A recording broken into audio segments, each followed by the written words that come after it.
Selamat datang di channel Raja Peristiwa. Simak dan tonton peristiwa-peristiwa di belahan dunia yang wajib kamu ketahui. Jangan lupa subscribe, tekan tanda lonceng demi kelangsungan channel ini. 1. Terusan Suez yang menghubungkan Laut Mediterania dan Laut Merah secara resmi dibuka.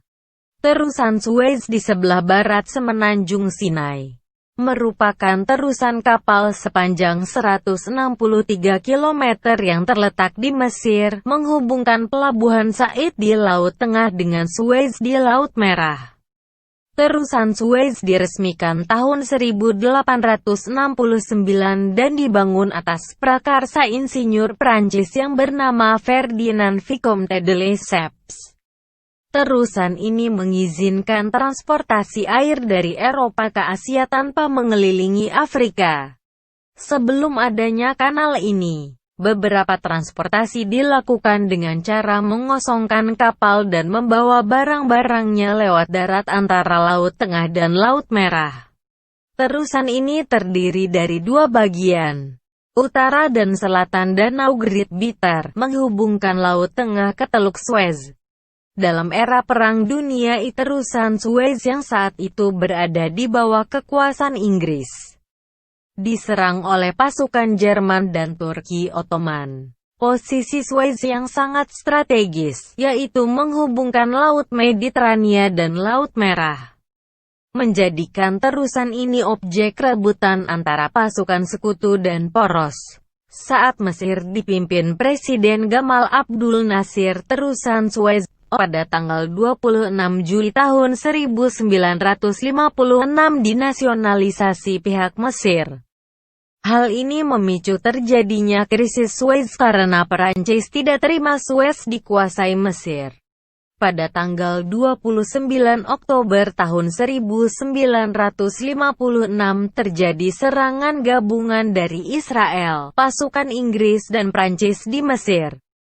Melalui intervensi dari PBB, Amerika Serikat dan Uni Soviet, konfrontasi tersebut dapat berakhir relatif cepat dan kampanye perang pada tanggal 22 Desember tahun 1956 kembali dievakuasi. Dalam perang 6 hari mendorong Israel pada tanggal 9 Juni tahun 1967 kembali menguasai Suez.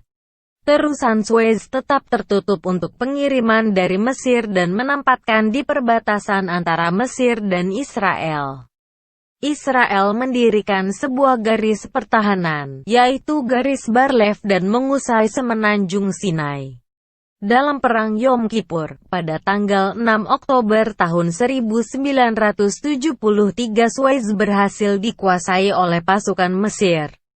Tetapi pada akhirnya Israel juga berhasil memukul mundur Mesir dalam serangan balasan pada tanggal 16 Oktober tahun 1973. Israel menyeberangi Suez dengan membuat sebuah jembatan di atas kanal. Pada akhir Perang Yom Kippur, meski Mesir kalah secara militer tetapi menang secara diplomatik sehingga seluruh saluran Suez dan Semenanjung Sinai kembali di bawah kendali Mesir. Setelah sempat ditutup sementara, akhirnya terusan Suez kemudian dibuka untuk umum lagi pada tahun 1975. 2. Tenzin Gyatso, Dalai Lama ke-14, dinobatkan sebagai kepala negara Tibet saat berusia 15 tahun. Tenzin Gyatso lahir di Amdo, Tibet tanggal 6 Juli tahun 1935. Dia adalah Dalai Lama saat ini yang ke-14. Anak kelima dari 9 bersaudara. Keluarga petani ini dinyatakan sebagai tulku atau reinkarnasi Dalai Lama ke-13 pada usia 3 tahun.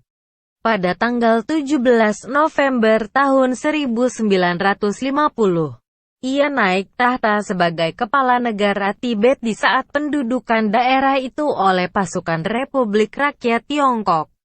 Setelah kekalahan gerakan perlawanan Tibet pada 1959, Tenzin Gyatso mengungsi ke India dan mendirikan pemerintah Tibet di pengasingan. Ia juga pernah bertemu dengan Paus Yohanes Paulus II sebanyak 9 kali ke Vatikan.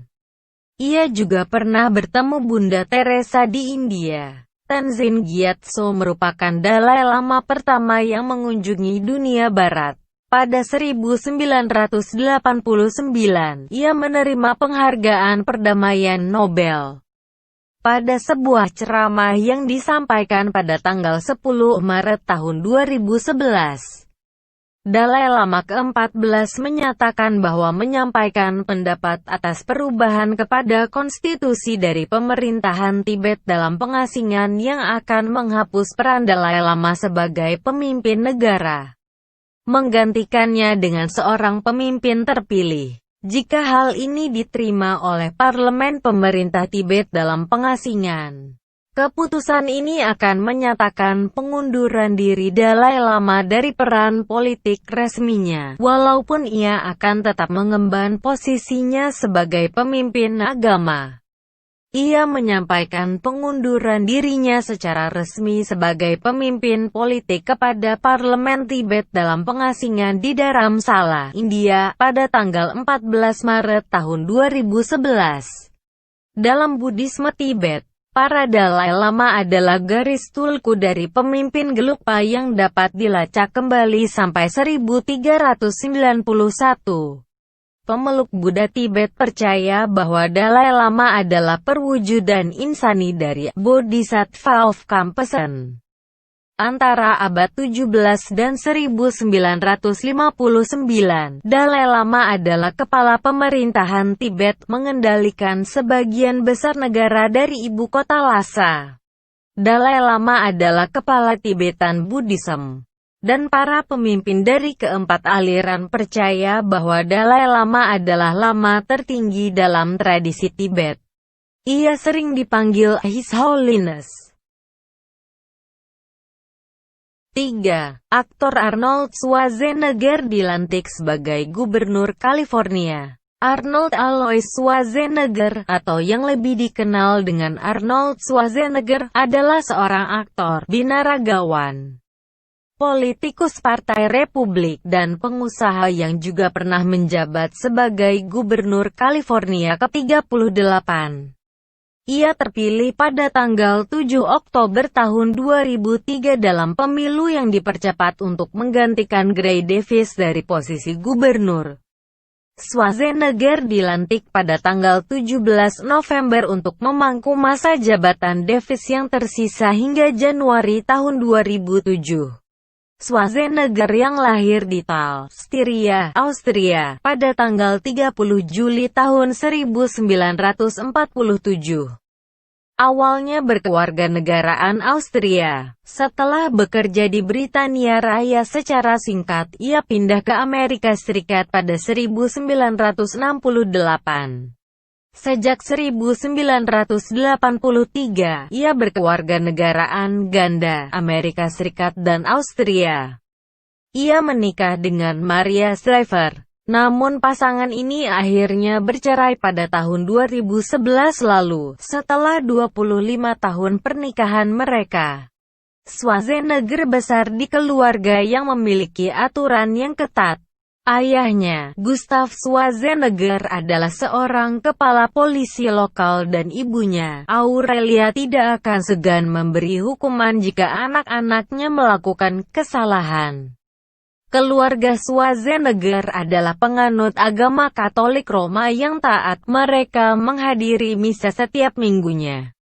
Schwarzenegger memiliki hubungan yang baik dengan ibunya, namun tidak demikian dengan ayahnya. Meskipun kecintaannya terhadap olahraga diinspirasi oleh ayahnya, Schwarzenegger tidak pernah memiliki hubungan yang baik dengan ayahnya.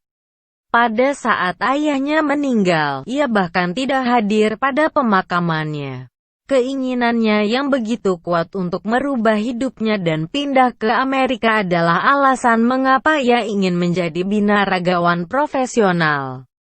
Usahanya yang gigih membuat Schwarzenegger akhirnya menjadi runner-up Universe pada tahun 1966 di London, Inggris. Keberhasilannya meraih juara kedua pada kontes Universitas inilah yang akhirnya membukakan jalan menuju kesuksesannya yang selanjutnya. Dan pada bulan September tahun 1968, dengan sedikit kemampuan berbahasa Inggris, Schwarzenegger akhirnya pindah ke Amerika. 4. Lahirnya Dipo Alam. Dr. Dipo Alam lahir di Jakarta, tanggal 17 November tahun 1949. Dia adalah seorang politisi yang menjabat Sekretaris Kabinet Seskap Republik Indonesia pada Kabinet Indonesia Bersatu Jilid 2. Sebelumnya, mantan ketua mikroekonomi ini dipercaya oleh Presiden Susilo Bambang Yudhoyono sebagai Sekretaris Jenderal Organisasi Negara-Negara Berkembang (Developing Countries) 8 atau D8 pada tahun 2006, yang bermarkas di Istanbul, Turki. Mantan Ketua Umum Dewan Mahasiswa Universitas Indonesia ini telah mengabdi selama 25 tahun di Badan Perencanaan Pembangunan Nasional dan sebagai Deputi Menko Perekonomian, yang bersinggungan dengan NGO internasional seperti World Bank, Development Bank, negara Eropa dan lain-lain. 5. Lahirnya Nurdin Halid. Nurdin Halid lahir di Watampone, Sulawesi Selatan tanggal 17 November tahun 1958. Dia adalah seorang pengusaha dan politikus Indonesia. Ia adalah Ketua Umum PSSI periode tahun 2003 sampai tahun 2011 dan pernah menjadi anggota DPR RI dari Partai Golkar pada tahun-tahun 1999 sampai tahun 2004. Pada tanggal 16 Juli tahun 2004, dia ditahan sebagai tersangka dalam kasus penyelundupan gula impor ilegal. Ia kemudian juga ditahan atas dugaan korupsi dalam distribusi minyak goreng. Hampir setahun kemudian pada tanggal 16 Juni tahun 2005, dia dinyatakan tidak bersalah atas tuduhan tersebut oleh Pengadilan Negeri Jakarta Selatan dan dibebaskan. Putusan ini lalu dibatalkan Mahkamah Agung pada tanggal 13 September tahun 2007 yang memvonis Nurdin 2 tahun penjara. Ia kemudian dituntut dalam kasus yang gula impor pada September tahun 2005. Namun dakwaan terhadapnya ditolak majelis hakim pada tanggal 15 Desember tahun 2005 karena berita acara pemeriksaan (BAP) perkaranya cacat hukum. Selain kasus ini, ia juga terlibat kasus pelanggaran kepabeanan impor beras dari Vietnam dan divonis penjara 2 tahun 6 bulan oleh Pengadilan Negeri Jakarta Utara pada tanggal 9 Agustus tahun 2005. Tanggal 17 Agustus tahun 2006 ia dibebaskan setelah mendapatkan remisi dari pemerintah bertepatan dengan Hari Kemerdekaan Indonesia. Terima kasih sudah menonton video ini. Jangan lupa tonton video-video lainnya.